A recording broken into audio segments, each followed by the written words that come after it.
वो अमाल जो मौत के बाद भी चलते रहते हैं। ये कोई मामूली बात नहीं बल्कि नबी करीम की वह सच्ची और हक बात है जो हर मुसलमान को झकझोर देने के लिए काफी है। नबी करीम ने फरमाया कि जब इंसान मर जाता है तो उसके सारे अमाल कट जाते हैं सिवाय 3 चीजों के, और यही 3 चीजें ऐसी हैं जो इंसान की कब्र में भी उसके लिए नूर बन जाती हैं, उसकी तन्हाई में उसके लिए साथी बन जाती हैं और क़यामत के दिन उसके लिए भारी नेकियां बनकर सामने आती हैं। ये बात सुनकर हर अक्लमंद इंसान को सोचना चाहिए कि क्या मैं ऐसे अमाल कर रहा हूं जो मेरी मौत के बाद भी मेरे साथ रहेंगे, या मैं सिर्फ वही कर रहा हूं जो मेरी सांसों के साथ ही खत्म हो जाएगा। नबी करीम ने फरमाया कि पहली चीज सदका ए जारिया है, यानी ऐसा सदका जिसका फायदा लोगों को लगातार पहुंचता रहे, क्योंकि जो इंसान अल्लाह की राह में कोई ऐसा काम कर जाता है जिससे अल्लाह के बंदों को फायदा मिले तो अल्लाह उस बंदे को उसकी मौत के बाद भी उसका बदला देता रहता है। सदका ए जारिया सिर्फ बड़े बड़े कामों का नाम नहीं है, बल्कि नीयत के साथ किया गया छोटा काम भी अगर लोगों के काम आता रहे तो वह भी जारी सवाब बन जाता है। अगर किसी इंसान ने पानी का इंतजाम कर दिया, किसी प्यासे के लिए कुआं खुदवा दिया, किसी रास्ते में सबील लगा दी, किसी गांव में हैंडपंप लगवा दिया, तो नबी करीम की हदीस के मुताबिक जब तक उस पानी से कोई भी इंसान या जानवर फायदा उठाता रहेगा उस इंसान को कब्र में सवाब मिलता रहेगा। सोचिए भाई, इंसान मिट्टी के नीचे सो रहा है लेकिन उसकी नेकियां ऊपर लिखी जा रही हैं। इसी तरह अगर किसी ने मस्जिद बनवाई, चाहे पूरी मस्जिद हो या सिर्फ एक ईंट ही क्यों ना हो, नबी करीम ने फरमाया कि जो अल्लाह के लिए मस्जिद बनाता है अल्लाह उसके लिए जन्नत में घर बनाता है। अब सोचिए, अगर मस्जिद में नमाज होती रही, कुरान पढ़ा जाता रहा, सजदे होते रहे, तो हर सजदे का सवाब उस इंसान की कब्र में पहुंचता रहेगा।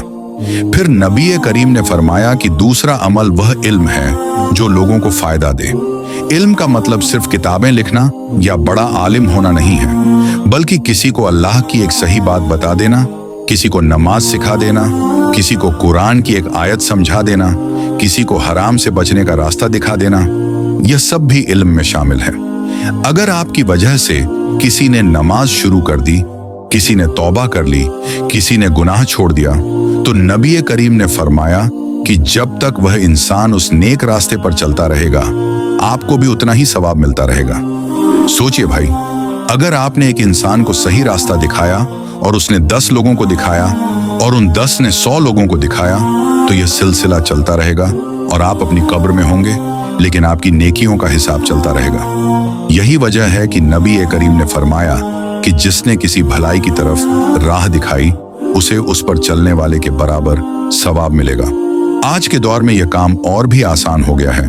कोई एक सही इस्लामिक वीडियो शेयर कर देना, कोई एक सही बात किसी के कान तक पहुंचा देना, कोई एक गुनाह से डराने वाली नसीहत दे देना, अगर नियत अल्लाह के लिए हो तो यह भी जारी सवाब बन सकता है। लेकिन शर्त यह है कि इल्म सही हो, कुरान और सुन्नत के मुताबिक हो, क्योंकि गलत इल्म फैलाने वाला खुद भी गुनाहगार होता है और दूसरों को भी गुमराह करता है।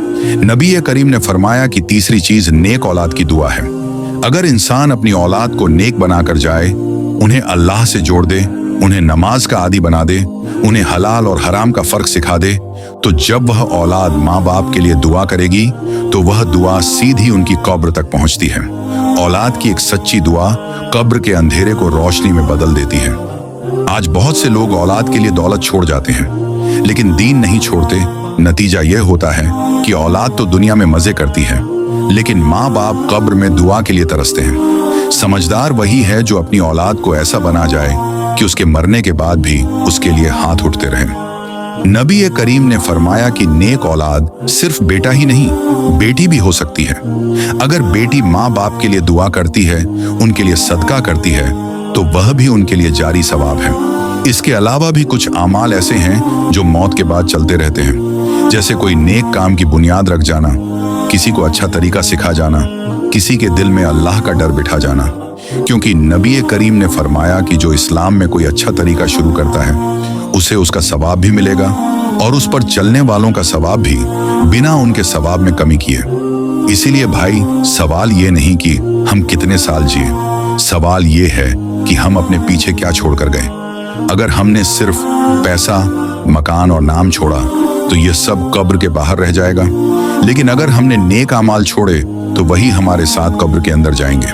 मौत हर इंसान को आनी है, लेकिन अक्लमंद वह है जो मौत के बाद की जिंदगी को बेहतर बनाने की तैयारी कर ले।